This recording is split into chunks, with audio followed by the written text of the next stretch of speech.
Nous allons passer à notre première table ronde, si vous le voulez bien, et j'ai le plaisir d'accueillir trois personnalités expertes qui sont avant tout des amis, Benjamin Grange, Chine Labbé et Pierre-Albert Ruquier, qui doivent être là. Donc je vais leur demander peut-être et d'allumer leur caméra et leur micro, ne serait-ce que pour bien les entendre. Je précise que Pierre-Albert Ruquier est cofondateur de Storyzy, une solution technologique de lutte contre les fake news. Benjamin Grange est le directeur général de Dentsu Consulting et Chine Labbé, la représentante de NewsGuard en Europe. Et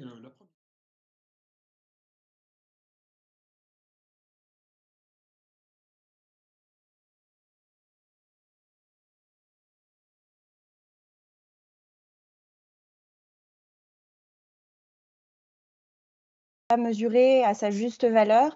Pourtant, on avait eu une sorte de répétition générale en 2016 lors de la précédente élection présidentielle américaine, mais les campagnes de désinformation qu'on a vues à l'œuvre à l'époque n'avaient pas grand-chose à voir finalement avec les campagnes de désinformation qu'on a vues à l'œuvre cette année, 4 ans plus tard. Et je pense que c'est là le premier grand enseignement de cette année 2020. Cette année nous a montré que nous avons face à nous des acteurs de la désinformation, de la mésinformation qui sont chaque jour un peu plus ingénieux, des campagnes de désinformation qui ne sont ni uniformes entre elles, ni uniformes dans le temps, et qui sont de plus en plus dures en fait à détecter. Et c'est ce qui explique en partie notre difficulté à juguler cette infodémie. D'abord, de nombreuses campagnes aujourd'hui, faut en être conscient, ne visent pas à relayer des intox en tant que telles, mais à instiller le doute, à brouiller la frontière entre le vrai et le faux. Et donc détecter ces campagnes-là, ça passe pas par repérer les fausses informations, les contenus faux, mais par comprendre qui est derrière tel contenu, quels intérêts politiques, quels intérêts financiers ou étatiques. Et on a vu ça de manière frappante aux États-Unis dans les mois qui ont précédé l'élection présidentielle américaine. On a eu beaucoup de sites qui sont apparus, qui se faisaient passer pour des sites d'information locale et qui en fait étaient des sites hyper partisans de propagande électorale qui était financée par des comités d'action politique démocrates ou républicains. On le voit aussi avec les sites étatiques, évidemment, mais on parle souvent pour la Russie, par exemple, de RT, de Sputnik. Et il y a aussi une myriade d'autres acteurs qui sont beaucoup plus difficiles à repérer parce qu'en fait, leurs liens sont beaucoup plus ténus avec l'État russe. Je vais vous donner un seul exemple, un site qu'on a repéré, nous, à l'été, qui est un site francophone qui s'appelle Observateur Continental, qui est proche d'une unité du renseignement militaire russe et qui, évidemment, ne l'indique nulle part. Et puis, quand il s'agit des contenus faux, des intox à proprement parler. Ce qu'on a vu cette année, c'est que les récits ne sont pas toujours exactement les mêmes. Les intox, elles évoluent et leurs auteurs, ils redoublent d'ingéniosité pour échapper au contrôle notamment algorithmique des plateformes. Et donc, les mesures prises par les réseaux sociaux, finalement, elles arrivent toujours un peu tard et ceux-ci sont condamnés à jouer un peu au chat et à la souris. Et bien souvent à prendre une mesure contre une intox une fois qu'elle n'est soit plus à la mode, soit qu'elle est déjà tellement connue qu'il est en quelque sorte tellement viral qu'il est en quelque sorte déjà trop tard. Et ça, on l'a vu notamment avec les contenus QAnon. Cette théorie du complot que vous devez sans doute tous connaître, qui voudrait que Donald Trump soit en guerre contre un État profond, pédosatanique, qui a explosé en 2020, y compris en Europe à la faveur de la crise du Covid.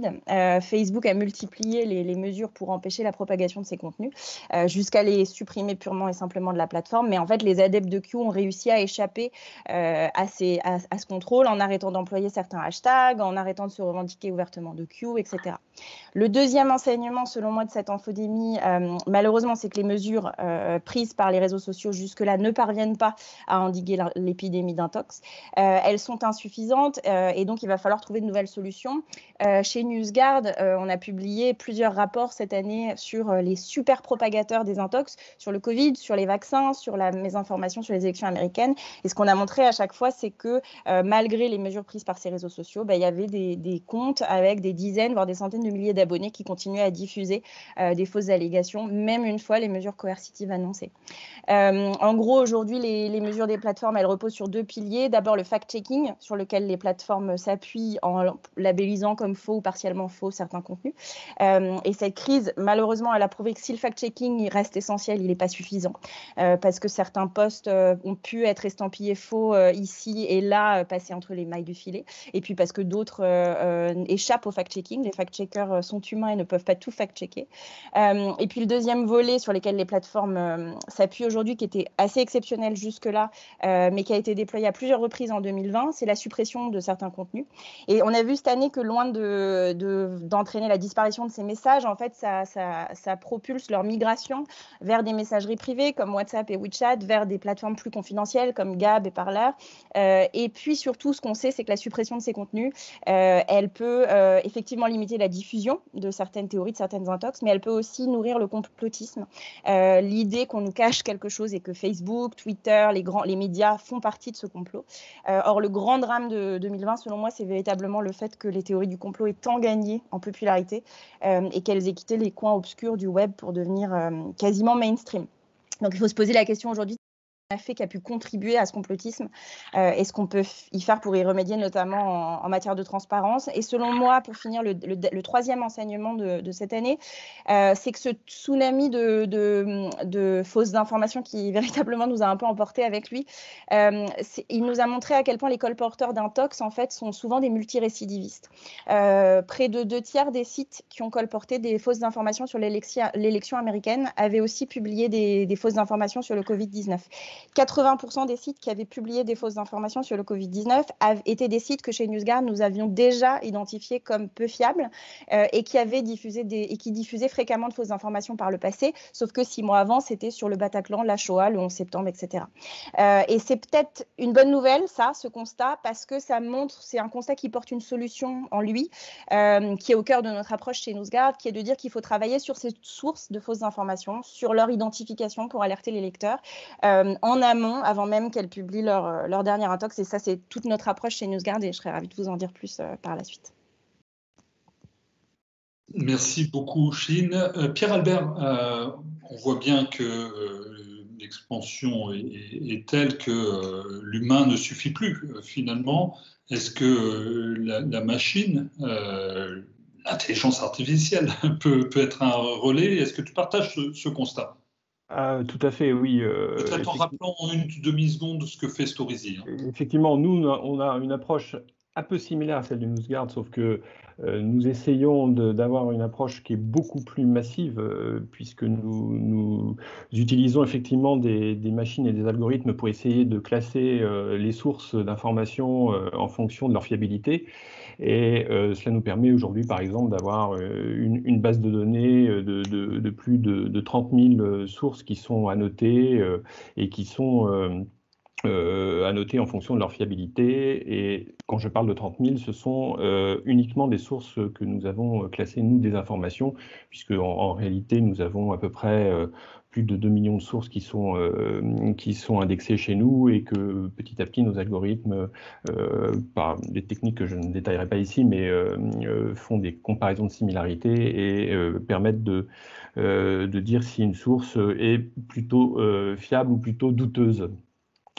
Donc, je pense que les algorithmes peuvent aider effectivement, même si en amont, nous avons un humain qui travaille et qu'on mélange l'humain et la machine pour arriver à nos fins et pour pouvoir classer ces sources d'informations. Mais le constat est le même que celui de Chine Labé, c'est-à-dire que il est pour nous essentiel de pouvoir identifier les sources qui vont propager des informations douteuses, qui vont éventuellement manipuler aussi.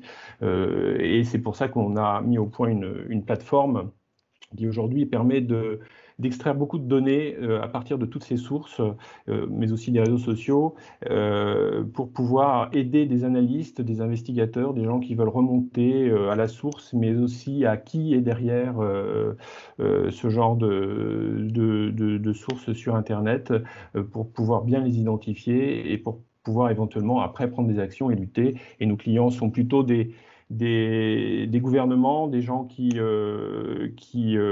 des organisations internationales, des gens qui sont très préoccupés aujourd'hui, et nous le constatons d'ailleurs, il y a une demande forte de la part des institutions, de la part des gouvernements, de certaines grandes organisations internationales pour prendre ce problème à bras-le-corps, parce que c'est une menace pour la démocratie et c'est quelque chose qu'on ne peut pas laisser aller comme ça. Donc voilà.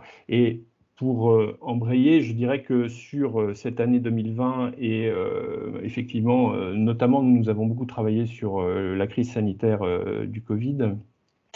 puisque notamment pour deux de nos clients, nous avons étaient des observateurs privilégiés. Nous avons suivi quasiment quotidiennement l'évolution de cette infodémie, comme on l'appelle.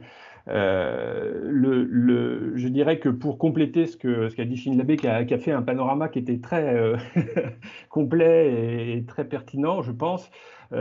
Juste pour compléter, je pense que les raisons qui ont fait que ça a connu une inflation incroyable, et notamment sur les théories complotistes, c'est que tout était en place, en fait, juste avant l'arrivée de cette crise. C'est-à-dire qu'il y avait deux éléments, à mon sens, qui sont extrêmement importants, qui ont fait que ça a littéralement explosé. Et nous, on l'a vu dès le début. C'est-à-dire comme on a observé dès le mois de février-mars les choses, on a vu que ça a été assez fulgurant sur les réseaux sociaux notamment. Et il y a eu deux réseaux sociaux qui sont majeurs, je pense, pour la propagation de tout ça, c'est Facebook et YouTube. Sur YouTube, il y a eu des choses incroyables. Et le terreau était là, c'est-à-dire qu'il y avait d'abord une crise qui concernait 100% de la population, c'est-à-dire que c'est très rare qu'un événement concerne vraiment 100% des gens, c'est-à-dire que tout le monde se posait des questions, tout le monde cherchait des réponses, et et en plus il y a eu un confinement qui fait que les gens se sont retrouvés chez eux à chercher ces réponses et à aller beaucoup sur Internet. Et la deuxième chose, c'est que le terreau était là, était prêt, dans une société qui est extrêmement défiante à l'égard notamment des médias, notamment des élites, notamment des pouvoirs en place. Et donc la rencontre de ces deux choses a fait que tous ceux qui étaient déjà en place d'ailleurs aussi, puisqu'on a vu émerger des figures de complotisme, etc., ont embrayé le pas. Certains, notamment sur YouTube, je ne citerai pas de nom ni personne, mais ont profité de cette crise pour alimenter des théories diverses et variées de manière quasi quotidienne pour certains, et donc ont vu le nombre de leurs abonnés exploser, leurs audiences exploser, etc. YouTube a été vraiment un vecteur très très fort de toutes ces théories du complot. Et oui, pour moi, je pense que cet événement est vraiment hors norme, et ça a été ça a progressé énormément tout au long de tous ces mois, et pour arriver à des points d'orgue où aujourd'hui, par exemple, les films dont tout le monde a entendu parler, comme Hold Up, plus récemment, cette nouveau film qui s'appelle Maltraité, un documentaire, qui sont devenus quasiment mainstream, c'est-à-dire que ce sont des documentaires qui sont faits par des professionnels, des gens qui viennent de la télévision, et ça c'est aussi quelque chose qui est nouveau, et on arrive sur un quasi-marché, puisque Hold Up au départ voulait monétiser, vendre puisqu'il fallait payer pour pouvoir le visionner. Bon, ça s'est pas fait parce que Vimeo, qui était la plateforme sur laquelle ils étaient, les a blacklistés, mais aujourd'hui, le nouveau documentaire qui s'appelle Maltraité, qui est en gros sur les médicaments et les remèdes, et qui est apparu cette semaine, eh bien celui-ci, et si vous voulez le voir, vous devez payer. Donc il y a un marché de la désinformation qui est né et qui devient véritablement mainstream. Merci Pierre-Albert. Je voudrais passer la parole à Benjamin Grange, qui est avec nous également. C'est le directeur général de Dentsu Consulting. On le voit régulièrement, notamment parce qu'il publie un sondage régulier sur la confiance. Quand on parle d'ailleurs de sondage et de confiance, on attend avec impatience la vague annuelle de l'Institut Sofres pour La Croix, apparaître en début d'année prochaine. Et je salue Arnaud Boustet, qui est également là, le groupe Bayard, qui est partenaire aussi de la Villa Numéris. Benjamin, es-tu là? Je suis là. Ah, superbe. Alors, si on peut se voir un moment, on n'en sera que plus ravis. Mis la caméra, hein. La caméra est ouverte. Hein. Magnifique. Et on parle de propagation, de super contaminateurs, ce sont des mots que j'ai entendus tout à l'heure, et on croirait presque que l'on parle du coronavirus, mais pas du tout. On parle de fake news. Est-ce qu'il y a un vaccin possible? Est-ce qu'il y a un remède? Et comment on renoue la confiance entre tous les acteurs et avec les citoyens? Alors, il y a eu, concernant en fait, l'élection de Trump, puisque c'est notre sujet central et notre sujet d'illustration, pense qu'il y a 3 grands points à retenir et qui viennent répondre en fait à la question que tu poses, David. Le premier, c'est que en fait, le phénomène n'est pas nouveau, simplement parce que la désinformation, la manipulation, c'est pas un sujet nouveau. Simplement, c'est passé à l'échelle déjà au niveau d'Obama et dans une logique un peu positive, puisque à l'époque d'Obama, on était plutôt dans la mobilisation en fait des électeurs, permettant en fait de les amener dans les urnes. Et donc là, on a dans la version Trump, en tout cas là, une logique d'utilisation massive de la manipulation et de la désinformation. On est en fait dans quelque chose qui est en fait pas très nouveau, dont l'ensemble de la théorie, elle a été écrite il y a une dizaine d'années par un psychologue américain qui s'appelle Robert Cialdini, qui a écrit un bouquin qui s'appelle L'influence et manipulation, et tout est dedans en fait. Donc c'est l'application pratique de choses qui existent depuis extrêmement longtemps. Il y a quand même 2 choses qui sont importantes. La première, c'est que il faut différencier en fait ces mouvements de désinformation, manipulation, fake news, qui sont reliés à un enjeu et ceux qui ne le sont pas. Parce qu'en fait, la parodie dans une forme extrême est aussi une forme de fake news, mais elle ne trompe en fait personne parce qu'elle n'est pas reliée à un enjeu, elle est faite pour sourire, elle est faite pour divertir. Chaque fois qu'on va parler des informations de manipulation, chaque fois qu'on va parler de fake news, il y a forcément un enjeu de déstabilisation, un enjeu de manipulation, un enjeu de vouloir tromper. Donc il y a quand même toujours un enjeu. Et ça doit déjà nous alerter, parce que s'il n'y a pas d'enjeu, il y a véritablement, il n'y a pas véritablement, il n'y a pas de portée de cette logique de fake news. Dans le cadre évidemment de l'élection, c'est absolument majeur. Le deuxième phénomène dans lequel ça s'inscrit, une fois qu'on a dit que c'était pas nouveau, c'est que c'est en fait cette société dans laquelle de très grands stress, et puis là c'est vrai qu'avec le Covid c'était encore plus vrai, qui finalement est un terrain propice à la dissonance cognitive, c'est-à-dire que c'est tellement stressant que le fait en fait de donner ces théories qui peuvent être complotistes, qui peuvent être parfois farfelues, en fait est un élément de réassurance et qui permet à tout un chacun d'avoir une explication par rapport à la réalité qu'il vit, une explication rassurante. Et donc ces 2 éléments sont importants parce que ça veut dire qu'il n'y a pas de fake news sans grands enjeux. Et finalement, on est quand même dans le biais cognitif. Et donc, le biais cognitif en lui-même, si on en a conscience, on sait aussi le lutter, on sait y lutter à titre individuel. Deuxième élément de cette campagne américaine, et on l'a vu d'ailleurs à travers tout ce qui s'est passé, c'est-à-dire que on peut retenir les Biden Crime Family, qui a été un hashtag qui a été beaucoup utilisé et qui permettait finalement de véhiculer les soi-disant activités criminelles de Biden. On a vu le Sharpie Gate, qui était soi-disant une théorie qui était liée à la marque de stylo Sharpie, qui faisait que quand finalement on signait son bulletin avec, ça arrivait à tromper les machines de dépouillement automatique. Et puis il y a eu évidemment à la fin le Stop the Steal, qui a été le hashtag qui a grosso modo, juste après l'élection, c'est quand même 2,2 millions de messages. Enfin, donc on peut voir la portée en fait que ça.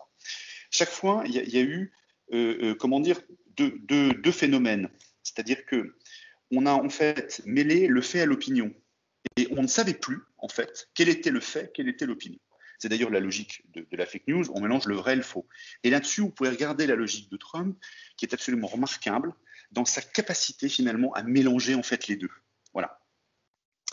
Et donc, ça pose la question de la vérité, c'est-à-dire est-ce qu'aujourd'hui, il existe encore une vérité ou est-ce que c'est l'opinion qui fait vérité ? L'opinion, au sens étymologique du terme, c'est le lieu du débat. Vous voyez, l'opinion publique, c'est le lieu du débat. Or, finalement, l'opinion est devenue une forme d'avis sur quelque chose, parfois d'ailleurs qui juge et qui condamne, avant que ceux qui doivent juger le fassent aussi, le fassent de leur côté. Si je prends des exemples classiques, je veux dire, l'affaire Fillon, l'opinion publique avait jugé avant que la justice juge. Et sans que personne ne connaisse l'ampleur et la réalité des faits. Et tout le monde avait sa propre suspicion de la gravité de ce qu'il y avait derrière. Donc ça pose une troisième question. Troisième question, c'est la légitimité de l'émetteur. Et je pense qu'aujourd'hui, on est dans une logique aussi de se poser la question de la légitimité de l'émetteur. Qui est légitime en fait ? qui est, comment dire, qui est susceptible d'être de confiance? Vous voyez, qui est l'autorité suprême qui? D'autant plus que on pourrait considérer que c'est les pouvoirs publics, sauf que les pouvoirs publics, on a toujours une suspicion qu'ils vous manipulent. Et je vous rappelle qu'ils alimentent aussi la théorie du complot. Donc en fait, la question, c'est qui finalement est légitime.